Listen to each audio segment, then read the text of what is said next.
Hello ladies, I love the video you just did. Wow, what a difference. What a difference. Now that's what I'm talking about. Emotion, good dialogue, interesting, wow. Tears, talking about your dad, you almost brought me to crying. Fantastic. Now that's what I'm talking about.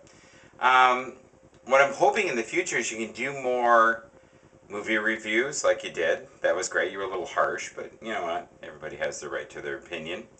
Um, Thought I'd have a little red wine. This is actually my bar here in my basement. Let's have a little look here. Um, this is about the only place that I can be right now and film. I don't know how much time I'm going to have tomorrow to film. My daughter just got home from the movies. She's scared out of her mind. She saw some horror flick and was terrified.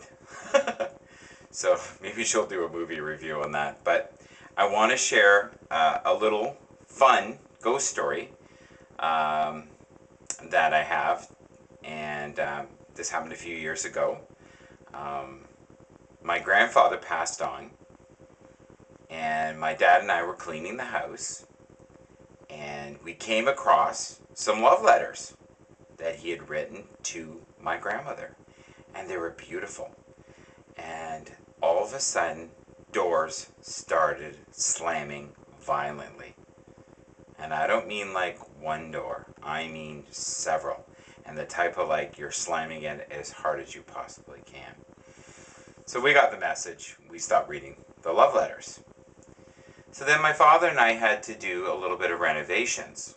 And we pulled some paneling off the wall, went downstairs, came back upstairs, and on the wall, in large letters, was "Hi Mike." And it looked like faded white paint. And I looked over at my dad and said, "No, that's not funny. That's not funny at all. You know, haha." He goes, "I didn't do it." And I said, "What?" So both of us had taken this paneling off the wall, came back up the stairs, and now saw in large letters, I don't mean small letters, I mean large letters, "Hi Mike." Wow. So I bet you have stories like that you can share. And my grandfather was quite a character, and I guess the people who moved in even said they had seen him or had seen his shadow. And I kind of went through that with a house that I had bought a few years ago. I went to this house.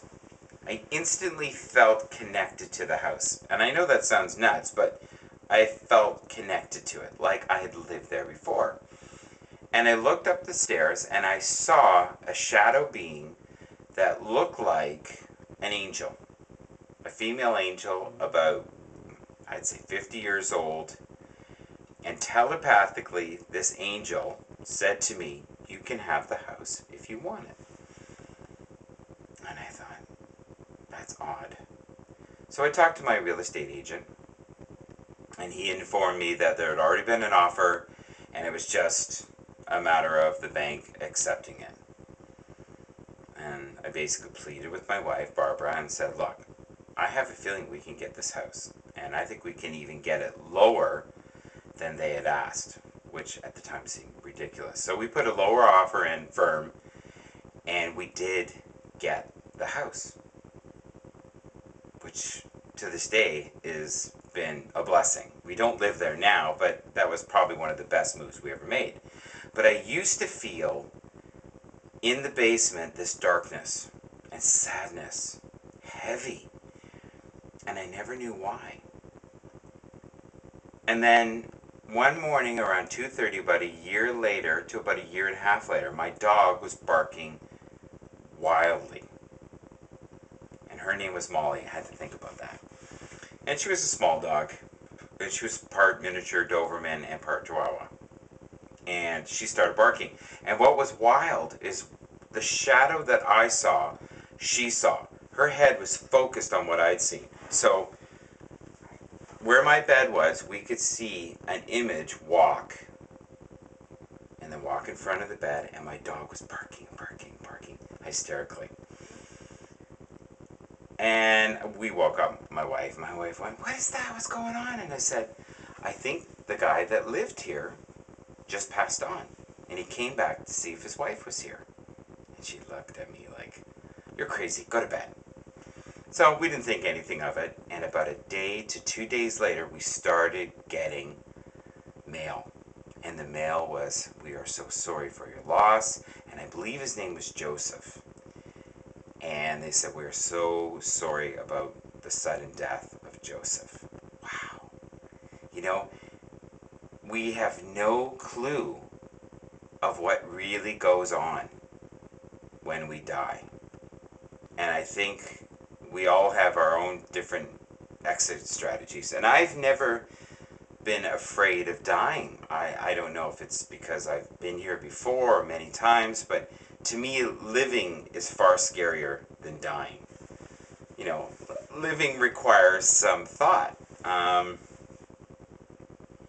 So I wanted to share that story with you, and I want you to share a story with me if you can. And I think your viewers would like that, and I would love to hear some of the things you've been through. And you know, I'm so sorry, Kathy, that you lost your dad. But you know what? I love that you loved him so much. And until next time, this is Mike Bathurst saying, you know, have the most amazing life and have the most amazing weekend. And in between those times, have a little wine.